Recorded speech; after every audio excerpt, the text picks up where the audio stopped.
College ಪಕ್ಕದಲ್ಲಿ ಒಂದು bus stop ಬೇಕು ಅಂತ ನನಗೆ ಅಷ್ಟು ಜನ ಸ್ಟೂಡೆಂಟ್ಸ್ ಕೇಳಿದ್ರು. ಅದಾದಮೇಲೆ ಸ್ಟೂಡೆಂಟ್ಸ್ ಕೇಳಿದ್ಮೇಲೆ ಒಂದ್ಸತಿ ಉದಯ ಅಣ್ಣ ಅವ್ರು ಕೇಳಿದೆ, ಅಣ್ಣ ಹಿಂಗೆಲ್ಲ ಕೇಳ್ತಾರೆ ಏನು ವಿಚಾರ ಅಂತ ಕೇಳಿದಾಗ ಅವರು ಏನು ಹೇಳ್ತಾರೆ ಅಂದರೆ ಪಿ ಯು ಸಿ ಮತ್ತು ಡಿಗ್ರಿಯಲ್ಲಿ ಪಿ ಯು ಸಿಯಲ್ಲಿ ಮೇಜರಾಗಿ ಸ್ವಲ್ಪ ಲೇಟಾಗಿ ಕ್ಲಾಸಸ್ ನಡೀತಾ ಇರುತ್ತೆ, ಅದಕ್ಕೆ ಅವ್ರಿಗೇನೋ ಉಪಯೋಗ ಆಗುತ್ತೆ ನೋಡಿ, ಸ್ವಲ್ಪ ಏನಾದರೂ ಆದರೆ ಮಾಡಿಕೊಡಿ ಅಂತ ಆದಾಗ ಜಾಗ ಎಲ್ಲಿದೆ ಅಂತ ಕೇಳಿದಾಗ ಇದು ತೋರಿಸಿದ್ರು. ಆದಮೇಲೆ ಏನು ಉಪಯೋಗ ಅಂದರೆ, ಯಾಕಂದರೆ ಹೆಣ್ಣು ಮಕ್ಕಳು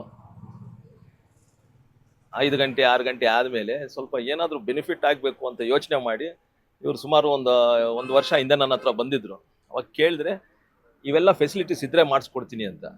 ಸರ್ ಇದೆಲ್ಲ ಓನ್ಲಿ ಅರ್ಬನ್ ಏರಿಯಾಸಲ್ಲಿ ಸಿಟಿಗಳಲ್ಲಿ ಮಾಡ್ತಾ ಇದ್ದಾರೆ, ರೂರಲಲ್ಲಿ ಯಾರೂ ಮಾಡಿಲ್ಲ ಅಂದರೆ ಯಾಕೆ ಇನಿಷಿಯೇಟಿವ್ ತಗೋಬಾರ್ದು ನಾವು ಅಂತ. ಐಸಿಎಸ್ಇ ಬೋರ್ಡ್ ಎಕ್ಸಾಮ್ನಲ್ಲಿ ಡಿಸ್ಟಿಂಕ್ಷನ್ ಫಸ್ಟ್ ಕ್ಲಾಸ್ನಲ್ಲಿ ವಿದ್ಯಾರ್ಥಿಗಳು ಪಾಸ್ ಆಗಿ 100% ರಿಸಲ್ಟ್ ಪಡೆದು ಜಿಲ್ಲೆಯ ಟಾಪ್ ಸ್ಕೂಲ್ ಪಟ್ಟಿಯಲ್ಲಿರುವ ಕೋಲಾರದ ಟಮಕ ಬಳಿ ಇರುವ ಸರ್ ಎಂ ವಿಶ್ವೇಶ್ವರಯ್ಯ ಇಂಟರ್ನ್ಯಾಷನಲ್ ಸ್ಕೂಲ್ನಲ್ಲಿ 2026-27ನೇ ಸಾಲಿನ ನರ್ಸರಿಯಿಂದ 10ನೇ ತರಗತಿಯವರೆಗೆ ದಾಖಲಾತಿಗಳು ಪ್ರಾರಂಭವಾಗಿದೆ.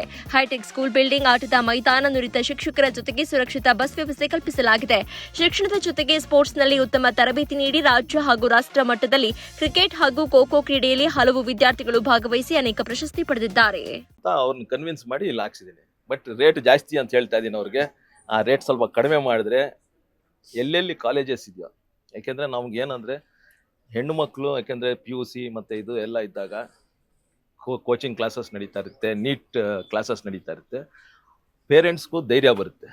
ಆಮೇಲೆ ಇದನ್ನ ಜೊತೆ ನಾನು ಆಲ್ರೆಡಿ ಪೊಲೀಸ್ ಅವ್ರಿಗೆ ಇನ್ಫಾರ್ಮ್ ಮಾಡಿದ್ದೀನಿ, ಇದನ್ನು ನೀವು ನಿಮ್ಮ ಸರ್ವರ್ಗೆ ಇನ್ಕ್ಲೂಡ್ ಮಾಡ್ಕೊಳ್ಳಿ.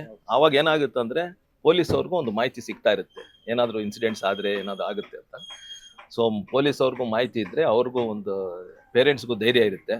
ನೆಕ್ಸ್ಟ್ ಏನೋ ಅಡ್ಮಿಷನ್ ಆದಾಗ ಆವಾಗ ಮ್ಯಾನೇಜ್ಮೆಂಟ್ ಅವರು ಹೇಳ್ತಾರೆ ಈ ಫೆಸಿಲಿಟೀಸ್ ಎಲ್ಲ ಇಟ್ಟಿದ್ದೀವಿ ನಾವು ಅಂದಾಗ ಅದಕ್ಕೂ ಅವ್ರಿಗೂ ಒಳ್ಳೇದಾಗುತ್ತೆ, ಪೇರೆಂಟ್ಸ್ಗೂ ಒಳ್ಳೇದಾಗುತ್ತೆ ಅಂತ ಒಂದು ಧೈರ್ಯದಿಂದ ಮಾಡಿದ್ದೀನಿ. ಮತ್ತು ಇದು ಮಿಕ್ಕಿದ್ದು ಎಲ್ಲೆಲ್ಲಿ ಬೇಕೋ, ಎಲ್ಲೆಲ್ಲಿ ನನಗೆ ಐ ಗೆಟ್ ಇನ್ಫಾರ್ಮೇಷನ್ ಅಲ್ಲೆಲ್ಲ ಮಾಡಬೇಕು ಅಂತ ಒಂದು ಇದು ಕೊಟ್ಟಿದ್ದೀನಿ. ಇನ್ನೂ ಒಂದು 10-15 ಮಾಡಬೇಕು ಅಂದಾಗ ಸ್ವಲ್ಪ ರೇಟ್ ಕಡಿಮೆ ಮಾಡಿ ಅಂತ ಕೂಡ ಕೇಳಿದ್ದೀನಿ. ಯಾಕೆಂದರೆ ನಮಗೆ ಬರೋದೇ MP ಲ್ಯಾಡ್ಸಲ್ಲಿ ಭಾಳ ಕಡಿಮೆ ಅಮೌಂಟು ಅಂತ ಹೇಳಿದ್ದೀನಿ. ಇದ್ರ ಜೊತೆ ಒಂದು CSR ಆ್ಯಕ್ಟಿವಿಟೀಸ್ ಒಂದು ಮಾಡಬೇಕು ಅಂತ ಇವ್ರಿಗೂ ಹೇಳಿದ್ದೀನಿ. ಯಾವುದಾದ್ರೂ ಕಂಪ್ನಿಗೆ ನೀವೇ ಫಾರ್ವರ್ಡ್ ಮಾಡಿ, ಯಾಕಂದರೆ ನಿಮಗೆಲ್ಲ ಕಾಂಟ್ಯಾಕ್ಟ್ಸ್ ಇರುತ್ತೆ ಅಂತ. ಇದರಿಂದ ಹೆಣ್ಣು ಮಕ್ಕಳಿಗೆ ಮತ್ತು ಯುವಕರಿಗೆ ಎಲ್ಲ ಒಳ್ಳೇದಾಗಲಿ ಅಂತ ಆ ನಿಟ್ಟಿನಲ್ಲಿ ಇದು ನನ್ನ MP ಲ್ಯಾಡ್ಸಿಂದ ಇದು ಬಸ್ ಸ್ಟಾಪ್ ಮಾಡಿಸಿದ್ದೀನಿ. ಮೇಂಟೆನೆನ್ಸ್ ಇವಾಗ ಅದೇ ಇಲ್ಲಿದ್ರೆ ಇವಾಗ ಇವ್ರಿಗೆಲ್ಲ ಜವಾಬ್ದಾರಿ ಕೊಟ್ಟ ಮೇಲೆ ಕಾಲೇಜಿನ ಕಡೆಯಿಂದನೇ ಸ್ವಲ್ಪ ವಾರಕ್ಕೆ 2 ದಿನ ಕ್ಲೀನಿಂಗ್ ಮಾಡ್ತಾರೆ.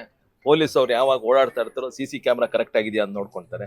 ಬಟ್ ಹೆಂಗೆ ಸೋಲಾರ್ ಇರೋದಕ್ಕೆ ಸೊ ಎಲೆಕ್ಟ್ರಿಸಿಟಿ ಏನು ಪ್ರಾಬ್ಲಮ್ ಇಲ್ಲ, ಬಿಲ್ಸು ಬರಲ್ಲ. ಆಮೇಲೆ ಏನಾದರೂ ಇದ್ರೆ ಇವಾಗ ಹೆಂಗೋ ಇವ್ರಿಗೆ ನಾವು ಇದು ಮಾಡಿದ್ದೀವಲ್ಲ, ಮೇಂಟೆನೆನ್ಸು ಒಂದು 3 ವರ್ಷ ಇಲ್ಲ 4 ವರ್ಷ ಮಾಡಿ ಅಂತ ಹೇಳಿದ್ವಿ. ಮೇಂಟೆನೆನ್ಸ್ ಅಂದರೆ ಏನು ಬರೀ ಇದು ಮಾತ್ರ, ಲೈಟ್ಸ್ ಮಾತ್ರ ಚೇಂಜ್ ಆಗುತ್ತೆ, ಇಷ್ಟಲ್ಲಿದ್ದೀವಿ. ಎವ್ರಿಥಿಂಗ್ ಸೋಲಾರ್ ಅಲ್ಲ, ಸೊ ಏನು ಖರ್ಚು ಮಾಡೋದು, ಕ್ಲೀನಿಂಗ್ ಸ್ವಲ್ಪ ಬೇಕಾಗುತ್ತೆ. ಅದು ಹೆಂಗೋ ನಮ್ಮ ಕಾಲೇಜಲ್ಲಿದೆ, ಮತ್ತು ಯಾರಾದರೂ ನಮ್ಮ CMC ಅವ್ರಿಗೆ ಹೇಳಿದ್ರೆ ಬಂದು ಮಾಡ್ತಾರೆ. ಅದಕ್ಕೆ ನಮ್ಮ ರಾಕೇಶ್ ಅವರು, ಮುರಳಿ ಅವರು ಎಲ್ಲ ಇದಕ್ಕೆ ಒಂದು ಒಳ್ಳೆ ಇದು ಸಾಥ್ ಕೊಟ್ಟಿದ್ದಾರೆ ನಮಗೆ.